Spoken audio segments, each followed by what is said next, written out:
सद्गुरुवे नमः। कर्मण्यवाधिकारस्ते माँ फलेषु कदाचन।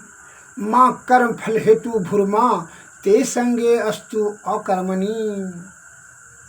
भगवान श्री कृष्ण ने अपने मुखारबिंद से स्वयं गीता में कहा है। इसका अर्थ यह होता है, कर्मण्यवाधिकारस्ते माँ फलेषु कदाचन। तुम केवल कर्म का अधिकारी हो, फल का चिंता मत करो। फल देने वाला परमपिता परमेश्वर है। माँ कर्म फल हेतु भूर्माः, अपने फल पाने में ये आसक्ति मत रखो। कर्म के अनुसार से फल स्वयं ईश्वर देंगे, इसमें जरा भी संशय नहीं है। ते संगे अस्तु अकर्मणि, और अकर्मण्यता में भी आसक्ति मत रखो। मने आलसी बनकर के ही मत बैठ जाओ कि कर्म जो है वो भगवान भोजन देवे करेंगे। यह सोच करके आलसी बन करके भी कर्म करना, परित्याग करना कोई बुद्धिमानी नहीं होगा।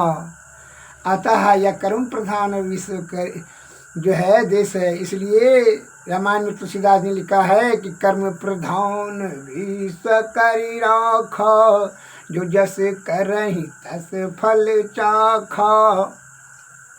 यह कर्म प्रधान ये धरातल जो है, यह पृथ्वी पर देह धारण करने का तात्पर्य है कि कर्म को करना ही पड़ेगा जीव को उपार्जन के लिए, अर्थात लौकिक और अलौकिक सुख और शांति प्राप्त करने के लिए कर्म तो करना अति अनिवार्य है।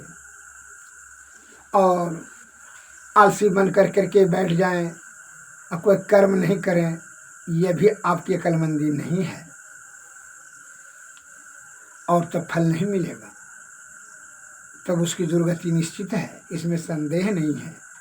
केवल जो है सोचते रहने से आपका कार्य सिद्ध नहीं होगा, फल नहीं मिलेगा। मैं एक लघु कथा बताना चाहता हूँ, श्रवण करें।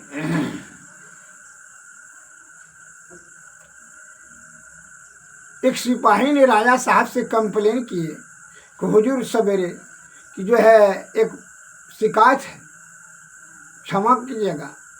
तो हाँ बोलो, क्या बात है, क्या चीज़ का शिकायत है? कि हुजूर हम इतना बलवान और पहलवान अस्त्र शस्त्र से लेस होकर के हम जो धन का जुगारी करते हैं आपके खजाना का, और आप दरमा हमको जो है 1000 रुपये महीना, और मंत्री को जो बूढ़ा है कुछ करता उतना नहीं है, खाली कभी कभी लिखा पढ़ी करता है, नहीं तो वो नहीं करता है, खाली घूमते रहता है, उसको 10,000 रुपये महीना, हमको 1,000 रुपये महीना। यही बात का कम जो कि उसको एक उंगली से उठाकर पटक देंगे, हम धकेल देंगे तो गिर जाएगा। पुण्य बल है, बुद्धि तो कौन कम हो, क्या करेगा? हमको बुद्धि नहीं है, हमको अगर समय दीजिए बुद्धि का प्रयोग करने के लिए करके दिखा देंगे। हमको तो जोगने के लिए कहते हैं, हम जोगते हैं राजा खजाना को, राज के खजाना को, राजकोष का हम जोगवारी करते हैं। हमको क्या बुद्धि बिना बुद्धि का काम है? बुद्धि प्रयोग करने के लिए आप हमको अवसर दीजिएगा तो हम बुद्धि भी दिखा देंगे आपको। तो राजा साहब ने कहा ठीक है, इसका जवाब हम बाद में देंगे, बैठ जाइए उधर। तो सिपाही जी बैठ गए, कहा ठीक है देंगे जवाब। तो फिर जो है थोड़ी देर सोचने के बाद राजा साहब कहते हैं, सिपाही जी इधर इधर आइए, इधर। खैर आप तो ठीक है बोले, ठीक है। आप जो है जाकर जो है भूसा, जहाँ गाय माल का भूसा रखे हैं, वहाँ देखे सुने हैं एक कुत्ती ने बच्चे को जन्म दिया है। जाकर के आप देखिए तो सही बात है। तो सिपाही जी धरवट मारते हुए गए, भूसा जहाँ भूसा वूसा रखता है, तो वहाँ देखा कि भाई हाँ कुतिया ने जो है बच्चा दी है। वो आकर के कहते हैं हाँ हाँ जी, देखें हाँ कुतिया ने सही है बच्चा दी है। तो कितना बच्चा कल गायत्री वो कहाँ गिने, देख लीजिए। वो गया तो फिर देखा कि 4 ठो बच्चा है, गिन का आया कि 4 ठो बच्चा है। तो वहाँ से आया दौड़ करके, कहता कितना बच्चा है, करके 4 बच्चा है हुजूर। क्योंकि उसमें कुत्ता कट है कुत्ती कट है, कुत्ती की संख्या कितना है और कुत्ता का संख्या कितना है बच्चा में। तो भाई हुजूर कहाँ गिने, अच्छा ठीक है तो आते हैं। हाँ ठीक है। तो जो है वो फिर दरबड़ मार के गया, दौड़ करके गया तो देखा कि वहाँ देखा गौर से तो 3 ठो कुत्ती थी और 1 ठो कुत्ता। तो आया फिर 3 जो है ना कुत्ती थी हुजूर और 1 ठो कुत्ता। कुछ कुतवा का रंग और कुतिया का रंग कैसा था देखें, क्योंकि ना आज का ये कहाँ देखे, क्योंकि अच्छा देख लीजिए। जाके देखा कुतवा का रंग काला था और कुतिया सब जो है भूरी थी, एक उजली थी, एक काली थी। बहुत ठीक है। वहाँ से आया करके कैसे से बताया रंग, बहुत ठीक है बैठ जाइए। इतने में तब तक क्या हुआ, मंत्री जी तो लेट से आते थे, तो मंत्री जी आ गए। उधर जो है जैसे आया मंत्री जी इधर आइए, इधर आइए। सिपाही को बोला उधर बैठिए, मंत्री जी इधर आइए। जी हुजूर प्रणाम प्रणाम। कि हाँ प्रणाम। अरे सुने थे किसी ने बोल रहा था कि भूसकार में, अपने भूसकार में जो है कुत्ती ने बच्चा दिया है, तो जरा जैसा आप देख लीजिए। तो सही बात है, ठीक है हुजूर हम आते हैं। वो मंत्री जी गया और वहाँ देखा, देख करके चलाया। फिर कहा हाँ हुजूर सही कुत्ती ने तो बच्चा दिया है, 4 ठो बच्चा है, जिसमें कि 1 कुत्ता है काला है रंग और 3 ठो कुत्ती है जो ब्राउन कलर की है, फिर 2 ठो उजली है। ठीक है।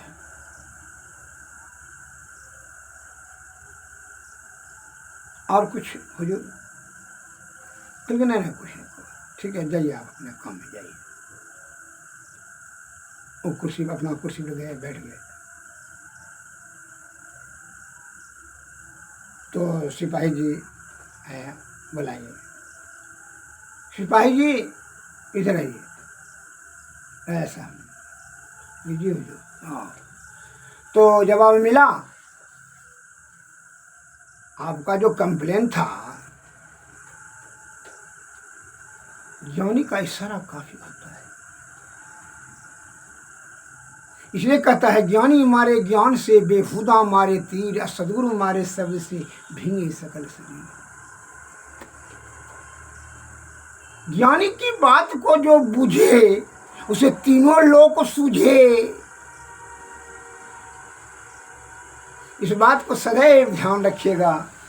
क्या जवाब दिया, सिपाही जैसे प्रश्न पूछा। सिपाही जो कंप्लेन था आपको कि 1000 रुपया महीना और मंत्री को 10,000 रुपया महीना, तो समझ में आया, इसका प्रश्न का जवाब मिला। तो उसने बोला कहाँ हुजूर, इतने बोले जवाब कहाँ दिए हैं। रे मूर्ख, तुम इतना सा तुमको अभी ज्ञान नहीं है, कहाँ तुम्हारा ध्यान है। मूर्ख गमार, अकल बड़ी की भैंस, तुम बोलते कि हम भी बुद्धि हमको प्रयोग करने का अवसर दीजिएगा तो दिखा देंगे। तुम एक ही काम को 5 बार में किया और मंत्री ने एक वही काम को जो एक ही बार में सब कर दिया, सब बात बता दिया एक ही बार में।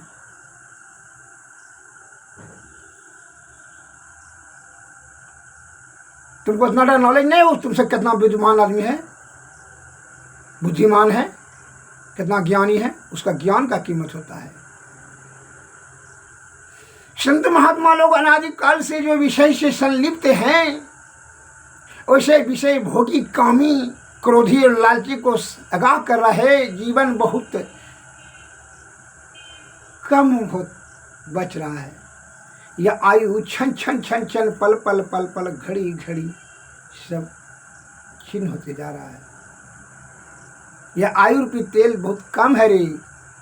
इस आयु से रूपी तेल से ये है ज्ञान का बत्ती जला कर करके ये जीवात्मा को परमात्मा तक तो पहुँचा दो, 10वें द्वारे से होकर करके ब्रह्म पर पहुँचा दो रे, अन्यथा क्या होगा?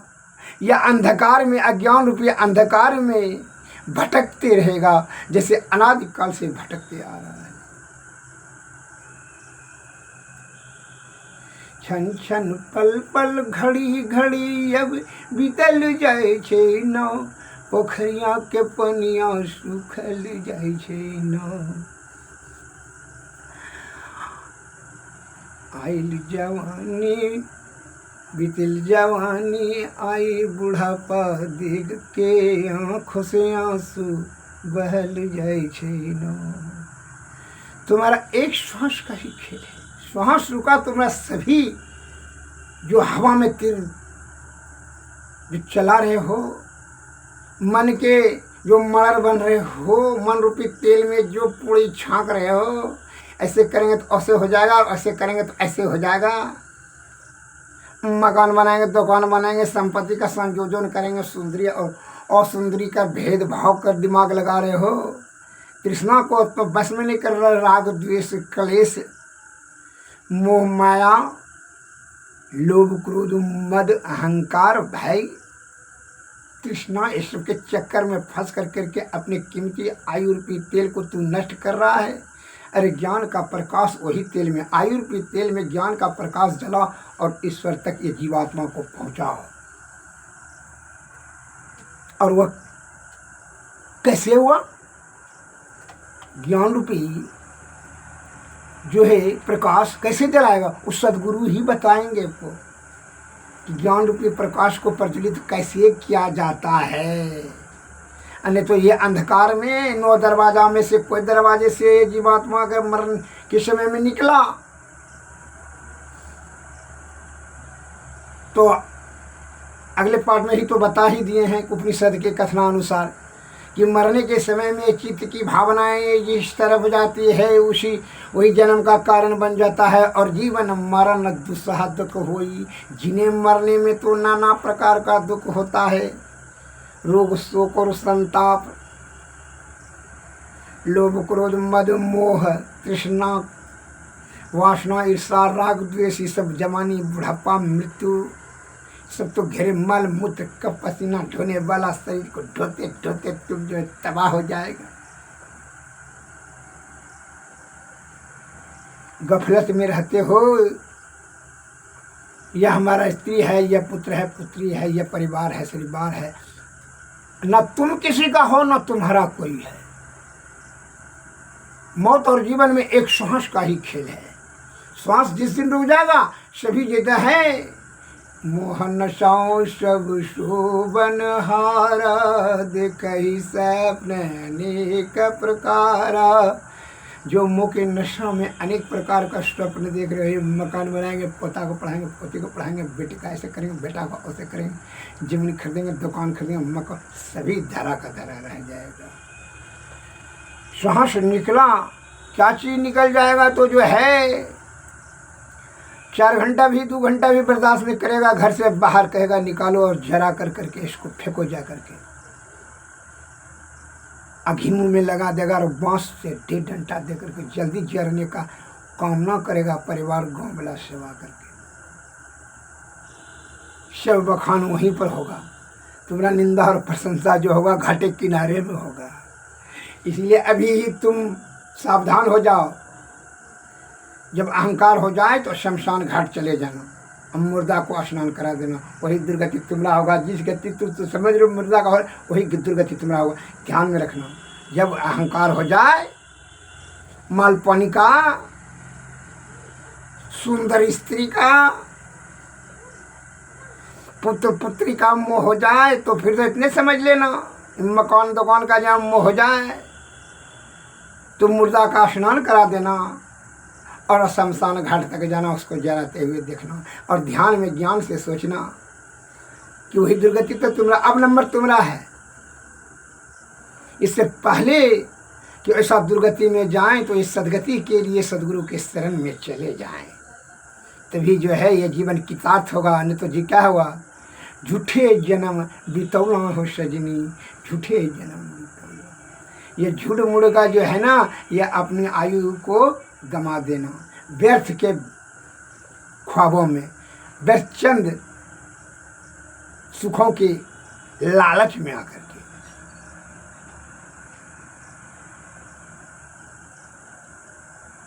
अतः मन को निग्रह कर करके विषय पर विजय प्राप्त करें। विषय रूपी जो है दरवाजा के ऊपर में जो है 10वां दरवाजा है।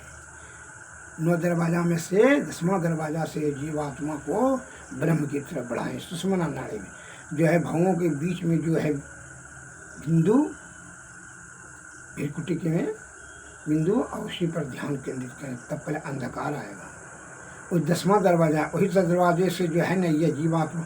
एक सज्जन नहीं समझ रहा था, ये तो कहने का बात, सुनिए उसको बता देते हैं। उसी के लिए मैं संदेश देहाती भाषा में बता रहा हूँ कि जब तुम सोते हो, जिंदे रहते हो, लेकिन सोते हो, आँख तो खुला रहता है, नाक भी खुला रहता है, कान भी खुला रहता है भाई। जब सो जाते हो, मैं उदाहरण देता हूँ, जब सो जाते हो तो कोई शब्द बोलता है अगल बगल में तो क्यों नहीं सुनता है?